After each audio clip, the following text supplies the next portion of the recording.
we are joined by three guests. John Nichols is the nation's national affairs correspondent. He's joining us from Madison, Wisconsin. Wisconsin voted for Trump. Rami Khouri is a Palestinian journalist, a senior public policy fellow at the American University of Beirut. He's also a non-resident senior fellow at the Arab Center, Washington, D.C. And in Philadelphia, we're joined by Keeanga-Yamahtta Taylor, professor in the Department of African American Studies at Princeton University. Professor Taylor is contributing writer at The New Yorker magazine. Keeanga-Yamahtta Taylor, let's begin with you in the battleground state of Pennsylvania, which has been decided. Pennsylvania has gone to Trump. Can you share your response to what has taken place? Well, I have to say that it's on some level, it's shocking that someone like Trump could be back in this position, but it's not really surprising. I've written about really since the Democratic National Convention that the Democratic Party was playing a dangerous game, that essentially downplaying the base in order to reach for new centrist voters to try to appeal to Republicans. And we can see with some of the preliminary exit polls that that was an abject failure, that Republicans voted for Republicans, Democrats voted for Democrats. But I think overall, the Democratic Party really underestimated the extent to which lots of people in this country are in crisis. I think that they have insisted for months from when Biden was running throughout that the economy is good, that they had overcome the issues with inflation, and that things were looking up. And those are the voters that they appeal to. But if you look at the exit polls, at least preliminary exit polls, there was a total washout with working class voters. People making between $30,000 and $50,000, people making under $100,000 went to Trump. And I think that there's a rise in homelessness, historically high homelessness from 2023 to 2024 and on pace to exceed that this year. Rent is 20% higher today than it was in 2020. Hunger, insecurity on the rise compared to even just a year ago. And for even when the extent to the crisis doesn't express itself in that way, in the first quarter of this year, Americans took on $17 trillion in personal debt. And so this is completely unstable. And Kamala Harris had very little to say about that. She was running as an incumbent, trying to distance herself from those aspects of the Biden administration, but really unable to do so, really unwilling to chart a different course, to articulate how things would be different under her administration. And they are really, we are seeing and dealing with the consequences of that today. And Keeanga, I wanted to ask you about the male-female divide, especially within the communities of color. There was a lot of talk early on in the pre-election polls about Latino and African-American men gravitating more toward Trump. We don't know yet the turnout levels in these communities, but it does appear that there was a major shift among African-American men. According to the exit polls, about 20% of them went for Trump, whereas among African-American women, it was over 93% for Harris. And among Latinos, it was even more stark. According to these exit polls, a majority of Latino men voted for Trump, whereas 2/3 of Latina women voted for Harris. So there was a major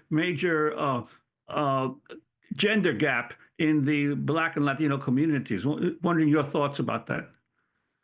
I think that in terms of the extent of crisis that we see in this country, that can be measured by employment rates, that can be measured by poverty rates, that can be measured by a sense of the quality of one's life. All of the barometers that we use to measure the mood of the country have really been in decline. And I think for men, for Black men in particular, they have felt the brunt of that. And I think that it has been largely dismissed. I think, former President Barack Obama got lots of attention when he came out weeks ago and essentially dismissed those concerns as just sexism. And so I think, I'm sure that is part of the mix, but to reduce all of the economic anxiety of Black men and Black communities to sexism is, again, really to fail to capture. It's a failure to capture what is actually happening on the ground, that is measured not just by the historic low unemployment that Biden and Harris have talked about, or by the historic low rates of poverty, but there is historically high sense of insecurity and a sense of not knowing what is actually going to come next. And I think that the Harris candidacy, that the Biden candidacy that preceded it, have really ignored the extent to which there has been continuity, whether we go back from the Obama administrations to the Trump administration to Biden's administration, a continuity in insecurity, a continuity in uncertainty, a continuity in just not knowing what the future is going to hold, so much so that it builds a sense of cynicism that it doesn't matter what you do. It doesn't matter it doesn't matter how you vote. And then in another sense, I think that Trump satisfies something different because, to be honest, the Republicans don't have any answers for that either. And Trump's policy proposals guarantee to make the situation worse for Black men, for Latino men. But what it does offer is an opportunity to give the finger, to thumb your nose at the status quo, at the condescension of someone like Obama, who just a week ago, I saw an ad that popped up on Instagram, and he's talking to a 20-something young Latino man and saying to this young voter who is trying to decide who he should vote for, that I know it looks like nothing has changed in your community, but you have to consider some woman was able to get her prescription. Someone else was able to get a bag of groceries. And it's like, what are we talking about? A prescription or a bag of groceries is not actually going to get it done. And so the low expectations that they offer of what we should hold, what we should have for elected officials is part of the problem, because the attacks on people, on people's incomes, the rising rate of rent, all of those things, ability to respond to that in a substantive way is part of what is driving this. And so the lower expectations doesn't actually instill confidence that Democrats can make a difference in people's lives. And so that, I think, is the larger context to understand the small but significant defection to Trump. There's I'd an like to bring John interesting Nichols into the conversation. John, I wanted to ask you, particularly during the campaign, President Trump focused a lot of attention on immigration and on his threats to begin the biggest, the most massive deportation of undocumented in the country's history. Your sense of the results and what this will mean for the immigrant community and progressives overall in the coming weeks and months? Look, this is a devastating result, and I think people have to recognize it. Donald Trump won by looks like a reasonably comfortable margin in the Electoral College when all is done, although there's still votes out, and I think we have to be a little careful about over-assessing it. It is possible he'll win the popular vote, although I still think there are a lot of West Coast votes out that will definitely make it closer and could even still tip it slightly against him. But what we've ended up with now is a situation where Donald Trump, as a president who has very few guardrails, has the potential to take horrific actions, which, remember, in his first administration, he tried to do as regards immigrants, refugees, working class people, people who, are in difficult situations across the board. And so what we have to look at, and I think there's two things that are really important here. First, there's going to have to be a resistance to this. There's no question of that. But that resistance has to have at least some, hopefully, some traction on Capitol Hill. And that's where the results of the House and Senate races that are still very much in play become central to what we're talking about. The Senate is going to be Republican. It will have at least a 52-48 Republican majority, and that majority could well grow. There are still 6 seats that are undeclared. I think about 4 of them will go to the Democrats, maybe less, but I think there's a good possibility 2 of them will go to the Republicans. If the Senate is that wide a Republican majority, Trump is going to get easy approval for a lot of what he's doing. There may be some places where, as we talk about something like the immigration issue, there could be pushback. But to do that pushback, you would have to build a coalition of whatever Democrats are there and to find at least some Republicans who wouldn't vote for a Trump cabinet pick or for a Trump initiative on, again, immigration, working class issues in general, all sorts of things.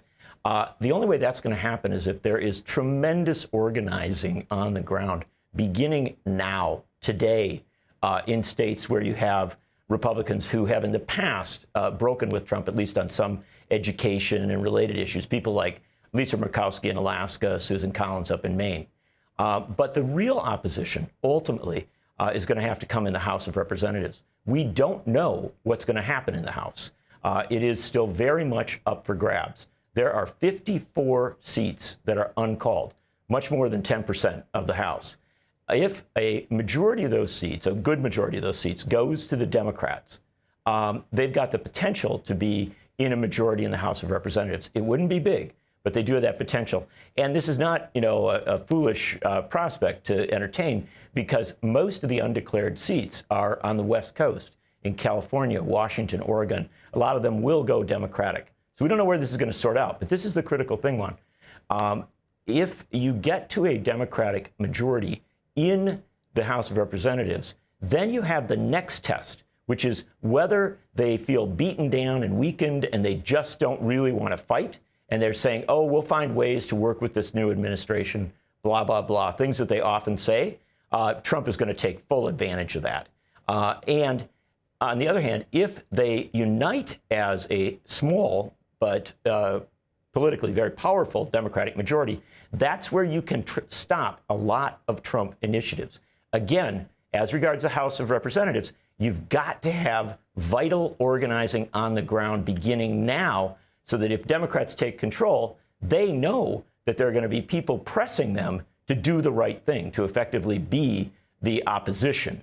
And one final thing I'll say is, and Jamie Raskin and others have talked about this, Donald Trump has talked during this campaign about using the presidency in incredibly aggressive ways, not working with Congress, but just going on his own with executive orders and all sorts of other initiatives. This is something that has to be challenged in the courts and, to the extent possible, in Congress. I know people are deeply disappointed in the U.S. Supreme Court. I certainly am.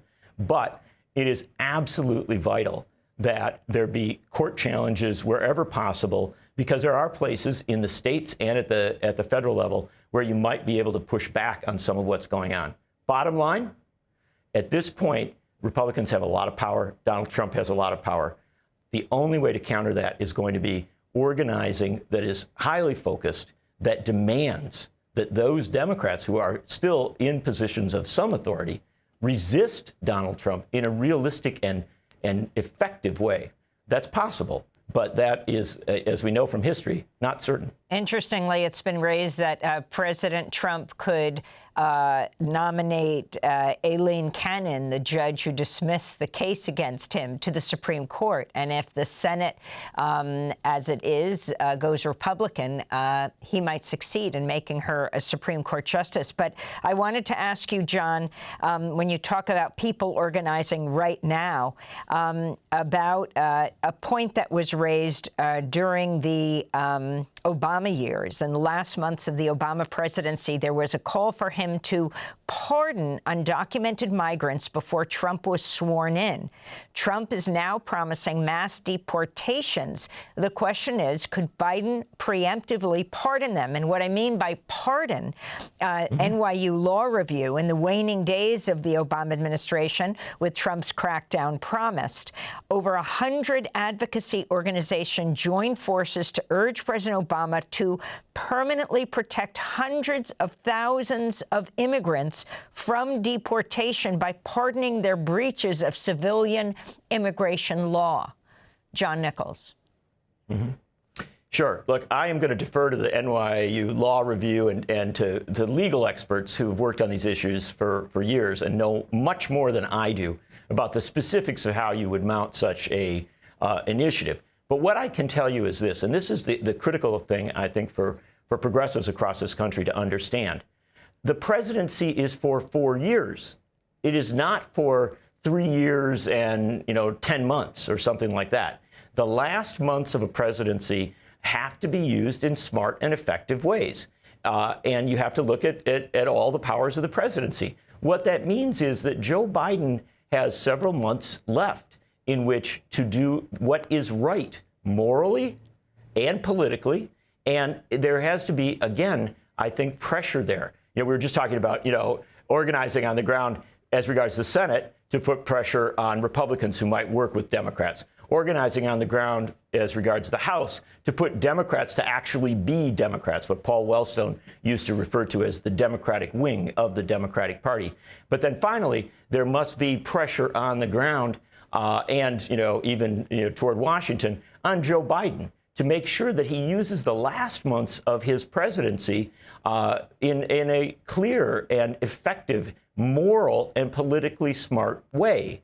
And so what I would suggest to you is folks who are deeply frustrated or overwhelmed by these results have a right to be so, and I won't deny that. But I think that one important thing is to recognize that time matters in these struggles. And so if you are going to lobby members of the Senate, members of the House, and the president himself, you need to do that now, not wait, months until, January 20th or something like that.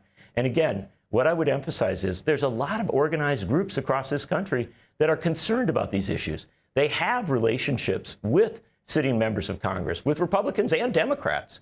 And they need to, open those conversations, to have those town hall meetings, to have those protests, to have those marches, to speak truth to power in the way that might yet be heard and might yet have an impact.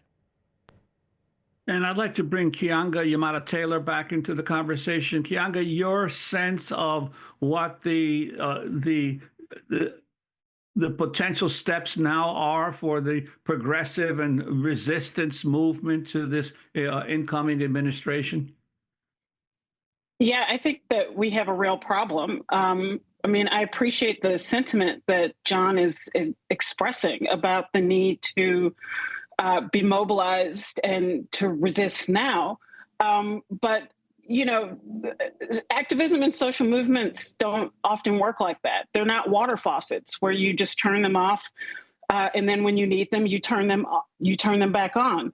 I think that the movements that we have understood them to be over the previous decade, with something like the Black Lives Matter social movement at its center, have been damaged and have been demobilized. I think in the last election, in 2020 that there was so much focus on getting Biden elected and then winning those Georgia Senate races a few months later, that the whole focus of external pressure on elected officials was dissipated, and to such an extent that Biden faced no protest really until the end of the twilight of his term last spring, when the Palestinian solidarity movement exploded in a way because it couldn't be co-opted by the Democratic Party in ways that these other social movements, not necessarily co-opted, but absorbed into the Democratic Party program. Organizers convinced that they had access to the Biden administration, that they had the ear of the Biden administration. And so I think that we actually have a lot of rebuilding to do. I don't think we're going to see the same initial response that we saw in 2017 with the Women's March and the immediate reaction to Donald Trump. There's a lot of rebuilding that has to be done.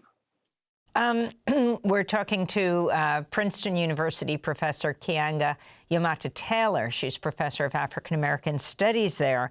Keeanga, I am looking at a Semaphore article from May 29th.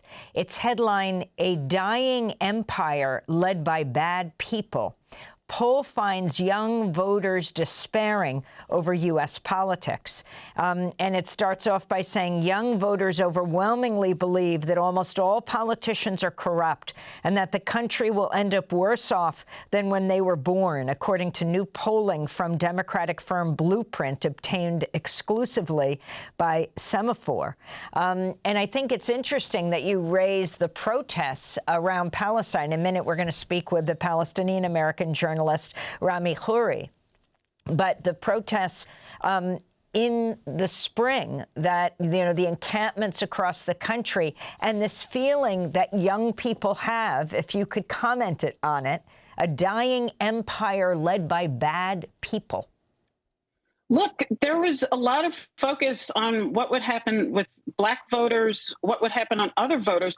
Harris got wiped out on 18 to 29-year-olds relative to Biden in 2020. I think she was down 22 to 24 points among the youngest voters. These are people who really have this sense of what does the future behold, right?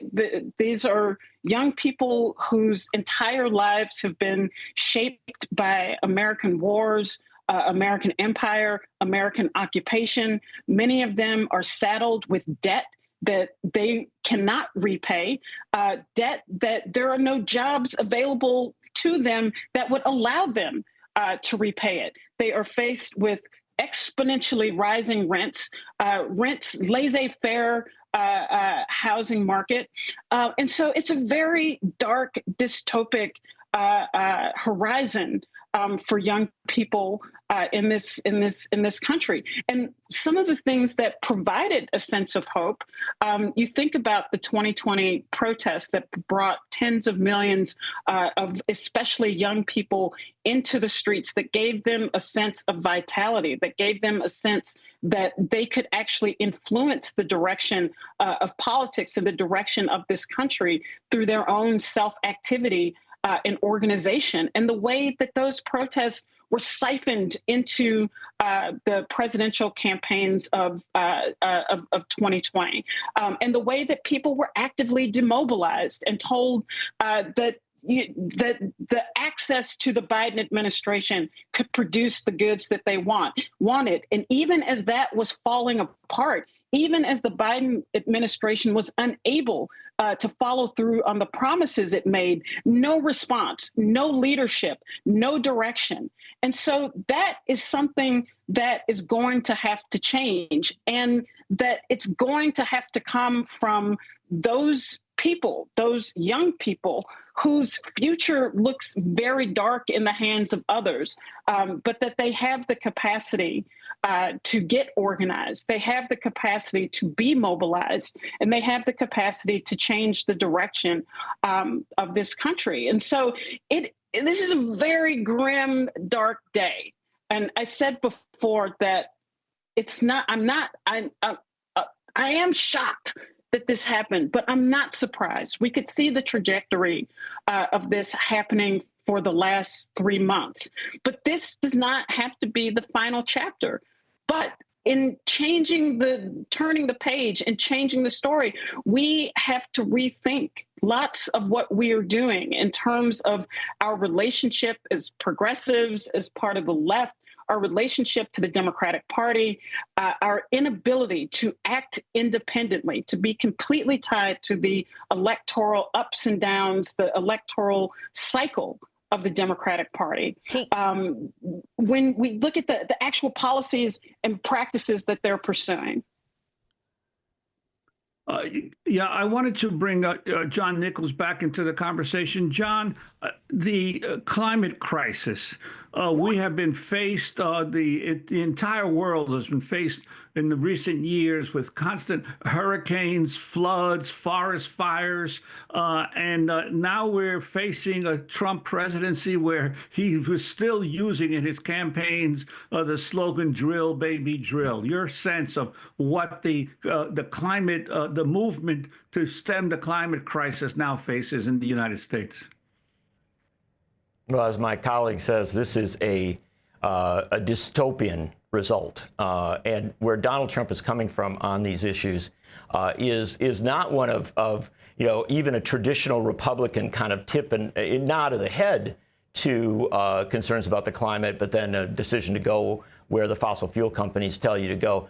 This is a situation where Donald Trump has aggressively said and will make central to his agenda an effort to let fossil fuel companies do as they choose, to let the financiers who back them do as they choose. I mean, it really is devastating in this regard. And if I can just build on this, one thing relating to what was just said about Gaza, it is very important to note that people in Congress who stood up on Gaza, who spoke out on it, and who made it through primaries where AIPAC tried to defeat them, did very, very well yesterday. Bernie Sanders won by 2-1 up in Vermont. Ilhan Omar won with more than 70%. Rashida Tlaib, who did not endorse Kamala Harris, won with more than 70%. Greg Casar in Texas won with almost 70%. Summer Lee, who is in a much more competitive district than some of these other folks, she won with a percentage, high 50s. And so the bottom line is that taking a strong stand on Gaza in this general election, that didn't hurt people. In fact, I think it may well have helped some candidates. And the same thing is true with climate. It's notable that everyone I just mentioned there who's been outspoken on the issue of Gaza, and some other folks too have been outspoken on Gaza, like AOC, have made climate very central to their service in Congress, and other people who did well also.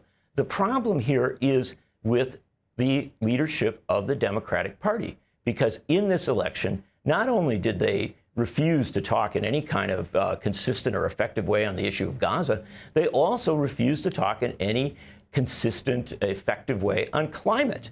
And, they would say occasional good things, but it wasn't as central as it needed to be. And then if we pause here and ask ourselves, okay, well, when we look at polling, when we look at anecdotal evidence, what are the issues that young people care about? Well, we hear about climate. We hear about Gaza. Certainly we hear about racial justice. When you see that decline in support from young people, I think it's not that hard to explain. I think an awful lot of young people in this country simply did not hear what they needed to hear from the Democratic Party. And if they continue to have that silence or that lack of outreach on those issues, then I think you're in a situation where the Democratic Party is going to continue to struggle with what has been one of its most vital constituencies in recent years, and that's young voters. This update, just as the House is up for grabs, Republican Mike Lawler of New York, and it looks like New York and California will determine the balance of the Senate. Republican Mike Lawler has defeated Mandir will determine the balance of the House. The Senate has already been determined, and it is going to be a Republican majority. But in the House, Mike Lawler has defeated Mondaire Jones. I want to thank you both for being with us, John Nichols of The Nation and Keeanga-Yamahtta Taylor, professor in the Department of African American Studies at Princeton University.